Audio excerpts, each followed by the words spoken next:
Very warm welcome to everyone, and thank you for joining this latest edition of our Precision Nanosystems Tea Time webinar series. For this webinar, it's my pleasure to introduce Dr. Anna Blakney of the University of British Columbia. She is going to take us through the very interesting story of her career.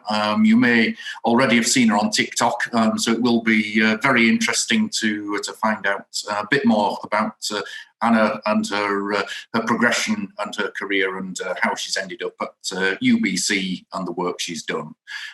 So just to introduce the European team. So I'm Richard, field application scientist covering the north of Europe, Scandinavia, Benelux, UK and Ireland. I'm also working with AJ Johnny, our regional sales director, who covers the same region.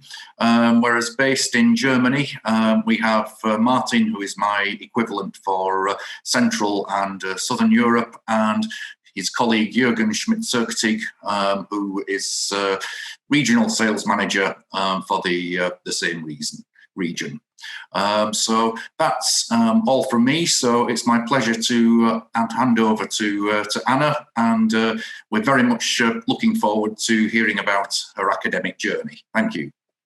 Thanks, Richard, and thanks so much for having me today. Okay, great. Can everybody hear me okay and see my slides? Yes, we can. Awesome. Well, yeah, so thanks so much for having me today. Always a pleasure to be on a PNI webinar. And today, as opposed to the research seminars that I usually give, I'm going to be talking about my academic journey. So I just have a short PowerPoint to give you, I always found it helpful to hear about other people's stories. So to tell you a little bit about my journey, and then I'm hoping that we can have more of a discussion at the end. So an alternate title that I was thinking about for this presentation was actually the most unexpected and roundabout way to join a group chat with Bob Langer's family. So I'm going to bring you full circle today. So just to give you an outline, I'll talk to you about my journey, some pointers and insight about getting a faculty position, which really helped me when I was applying for positions. But then also talk to you about kind of my other passion, which is science communication and public engagement. So to start off, who am I? Where do I come from? So I'm originally from Colorado in the States. I did a chemical and biological engineering degree at the University of Colorado for my bachelor's. I then went on to do my PhD in bioengineering at the University of Washington. I then did a postdoc in an immunology lab in Robin Shattuck's lab at Imperial College London. And I am now an assistant professor at the University of British Columbia in the Michael Smith Labs and the School of Biomedical Engineering. So I just started here in January of this year. So I wanted to talk to you a little bit about kind of my research journey, because I think this is always a really interesting, idea of how people get to the research that they end up doing.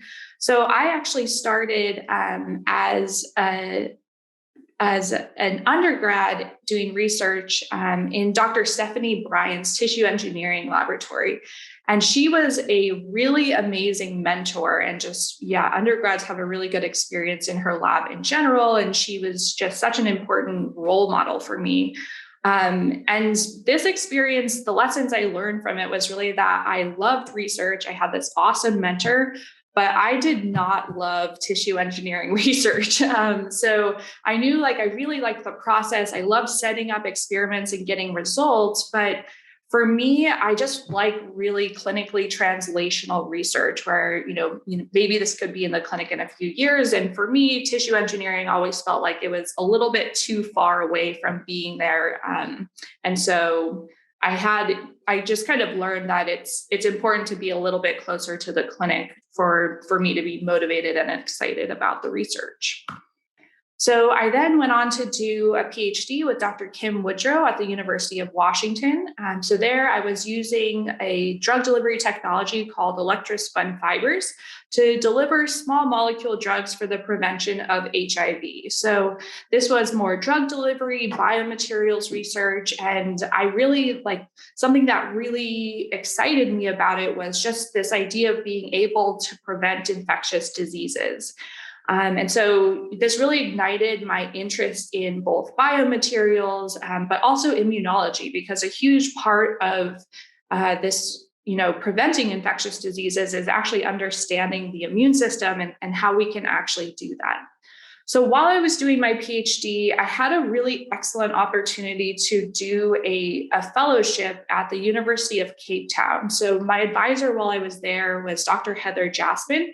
She's actually an MD PhD, and this was actually pretty tangential to my PhD research. So while I was there, I was working on a project studying the immune responses to the TB vaccine, which is called the BCG vaccine, and how this impacted your susceptibility to HIV. So it was, kind of related in the HIV field, but definitely a basically pure immunology project, which I really liked. And as you can see, Cape Town is just this beautiful city. It was really a treat to get to live there and get a different experience. I think one of the things I just can't recommend enough is doing research in different countries. It's a really cool opportunity to see, how people do things differently and their ideas and how it fits into society in general. So doing this really reinforced that I really also love immunology in addition to kind of the bioengineering and biomaterial side of drug delivery. And coincidentally, while I was there, I happened to meet Robin Shattuck, who would end up becoming my postdoc advisor, because he had an ongoing collaboration with Heather Jasmine at the time, and he was in town for a seminar. So it's kind of one of those things where you just can't, I don't know, you get opportunities, you never know where they're going to come from. I couldn't have planned this if I had tried, but I think it ended up working out really well for me. So as I said, I went on to do my postdoctoral training at Imperial College London. I was primarily in Robin Shattuck's lab, but I also then ended up doing a Marie Curie fellowship, kind of joint between Robin and Molly Stevens' lab. So that was a really cool experience because Robin's lab, pure immunology, vaccinology lab, whereas Molly's lab is more material science and engineering. And so being able to combine those two disciplines together with, two really very knowledgeable and smart scientists was a really awesome opportunity for me. So while I was there, I was working on a project developing the self-amplifying RNA vaccines against infectious diseases. A few lessons that I learned from this was that, I came from doing my PhD in really a biomaterials drug delivery lab, and then started in an immunology lab. And at that point, I didn't have any sort of formal immunology training whatsoever. You don't really get that usually as a bioengineer or chemical engineer. And so when I was first starting in the lab, it was I was the postdoc. I was supposed to be a more senior person in the lab culture, right? But actually, all of the PhD and master's students basically knew more than I did for probably the first year. So that was definitely a humbling experience, although it was awesome I just learned so much. So I can definitely recommend that. And so this is why I say, diversifying your training is really difficult at first because you go from being a master and you really know something to just a total noob, basically. And that is, it's difficult, but it's really worth it, I think. And working on RNA vaccines and for this prevention of infectious diseases made me realize, and now I think with the pandemic, this has even been more reaffirmed, is that genetic medicines are really the future. They're so cool and so powerful. And we've really seen that with the COVID-19 vaccines. So while I was at Imperial, we all know now about the pandemic, I had a really cool privilege and just such an amazing opportunity to be a part of the team at Imperial College that was working on a self-amplifying RNA vaccine against COVID-19. So interestingly, we were already planning on doing a clinical trial with our self-amplifying RNA platform, but it was intended to be against rabies and Marburg viruses. So we were kind of at the perfect place to be able to then pivot and make a vaccine for COVID-19 quickly. This resulted in a number of really interesting media opportunities that I had never really been involved in before, but I ended up being in a number of magazines and media publications, including Vogue, which is definitely unexpected, but I think it's really cool, this idea of, featuring scientists and seeing them in publications like this, because I think it's so inspiring for the readers, and it's so different from what you would normally see there, which is why I think it's really important. So lots of people ask, where is the Imperial saRNA vaccine now? So I thought I would tell you. So we finished our phase 2 in January. I actually haven't even seen the full data set yet. I'm not sure if it's done, but basically because we were, funded by the government, and the UK, as most of you will know, is doing actually amazingly with the vaccine distribution, they decided not to fund the phase 3 clinical trial for it. And so the team pivoted then to targeting the different COVID mutations that are going around, as well as booster doses. So thinking about, combining it for heterologous vaccination schedules, like combining with the Oxford and AstraZeneca vaccine, et cetera. But we also started a company. So I'm a co-founder of Vax Equity, which is a company that aims to use this self-amplifying RNA vaccine platform for lots of different indications. So what am I doing now in my lab? Where has this taken me? So in my mind, the plane is off the ground. So it's a really exciting time to be in the field of RNA vaccines. It's really interesting to think back, even just a year ago, nobody had done a phase 3 clinical trial with these vaccines. So we didn't even know if they were going to work. So the fact that we now have 2 approved RNA vaccines is really amazing. And the fact that they, have greater than 94% efficacy in the clinical trials is, just really awesome. So that, couldn't have gone better than that, really. So where do we go from here? I think there's so much potential for this. So what I'm interested in doing in my lab is really thinking about the RNA molecular engineering. How do we engineer better RNA molecules to make these vaccines more effective? The biomaterials design. So as you know, I have ongoing collaborations with PNI to think about what are the best materials that we can use to deliver these, to get the RNA to the cells or tissues where it needs to go, as well as thinking about how do we make better vaccines and other applications for the self-amplifying RNA platform. So, another really good application of this would be for the flu vaccine, which is a very archaic technology, and I think just could be made so much better if it was an RNA vaccine, as well as trying to think about, getting a better understanding of the immune response, or even beyond making vaccines, can we express monoclonal antibodies for these as a treatment alternative? So I have some advice if people are thinking about applying for faculty positions. So the little alien at first. So what I mean by this, when I say it's advantageous to be an alien, is do something, get training in something that you haven't already gotten training in. It's really comfortable. I could have definitely done a postdoc in, just another biomaterials drug delivery lab. But then I wouldn't have learned so much about immunology, which I think is really beneficial and an asset to me now. And another thing about it is you'll learn a lot, which is, the ultimate goal of doing more training, but it also helps you to establish kind of a new niche, right? So for me, I think that was really helpful, when you're trying to apply for these positions and saying, okay, well, how is what you're proposing different than what's already being done? And for me, that was kind of an easier sell, saying like, oh, I'm really interested at where like biomaterials and immunology come together, and I have training in both. Another thing I just really highly recommend, this seems more obvious, but is really important, is getting feedback at every stage. So there's a really great resource at Imperial, and lots of universities have these, or you might have mentors that can provide this as well. Is that get feedback on everything, like your CV. They know, I guess the postdoc center at Imperial was just, they see so many of these and they know like what information needs to be there and really needs to be highlighted for these type of positions. They also read over all of my applications. I did a mock interview with them, just practicing at every stage. And this is not just true for faculty positions. It's really any job is you really have to like make all those materials really, really high level.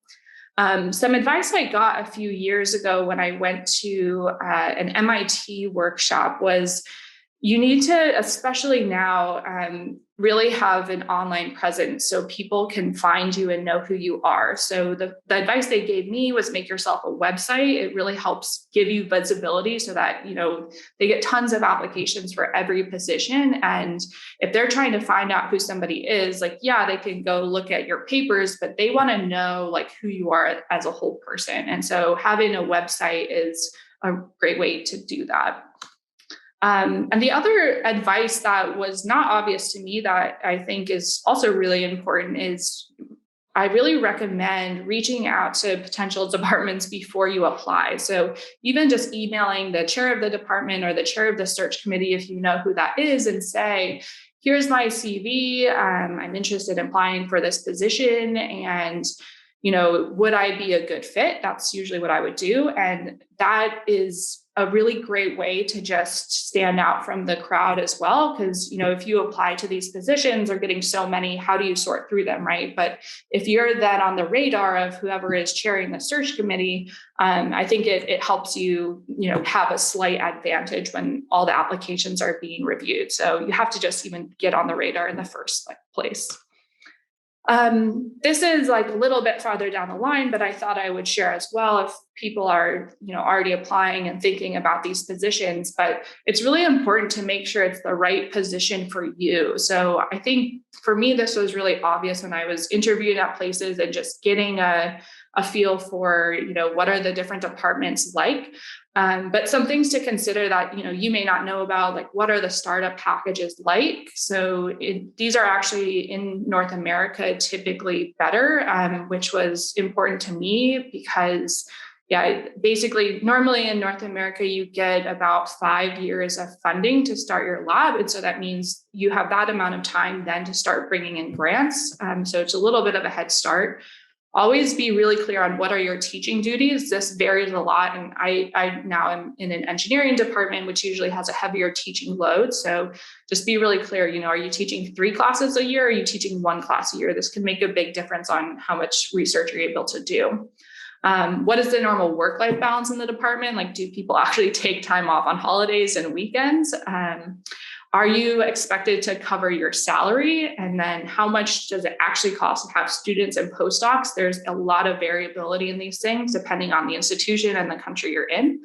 And another really important one is, what is the quality of the students? Like, are you getting really good graduate students? Because in the end, all your research ends up depending on this. So if it's really hard to recruit students somewhere, that's always going to be an uphill battle.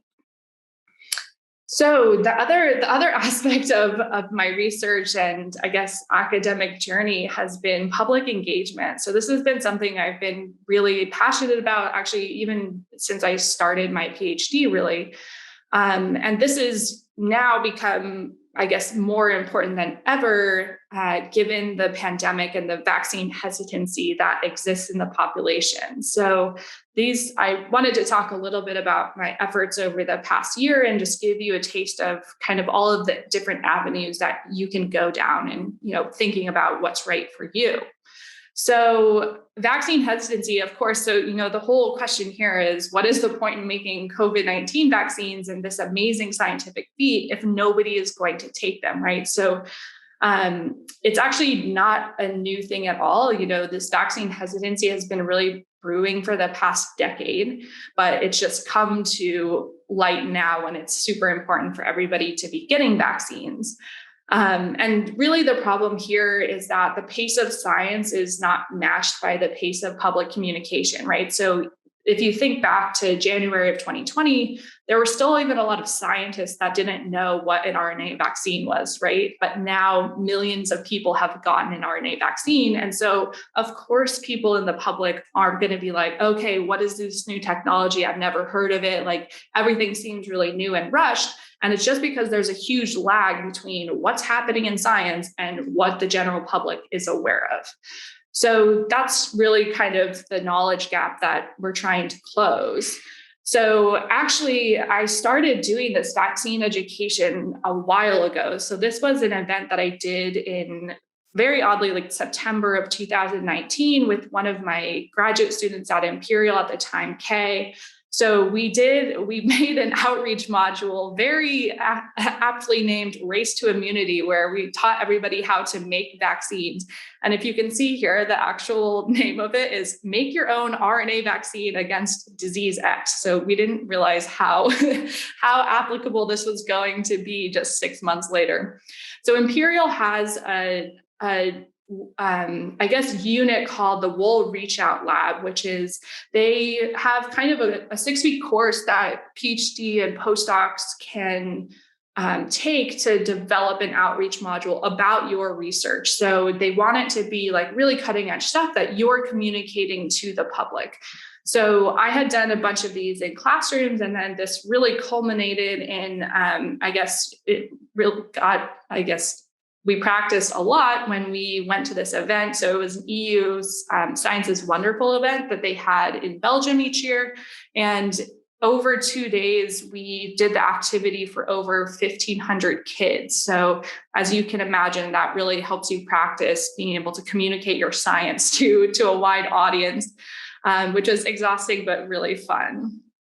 So then last year, I think Imperial and everybody started realizing it's really important to start really educating people about these vaccines and trying to preempt some of the issues that may happen before vaccines were approved. So my coworker, Paul Mackay, and I did a Reddit AMA. And for those of you who aren't familiar, Reddit is another social media site. And they have this section called AMA, which stands for Ask Me Anything, or in this case, Ask Us Anything. And so you just go in and you say, look here, we're COVID-19 vaccine researchers, and people can type in their questions. And then you have a live part of it where you're just typing back and answering their questions. And this was really awesome. There was a really good response to it. So it got like 13,000 upvotes. And so it ended up being on the front page of Reddit, which is, where lots of people saw it. And so for this, we really realized lots of people have all these unanswered questions about vaccines. So there's really a need for this to be able to communicate this as scientists to the general public. So based off of that Reddit AMA, I then got a call the next day on my office phone, which is always unnerving for me because I didn't even know my office phone number at Imperial. So when people called it, I was like, who could this be?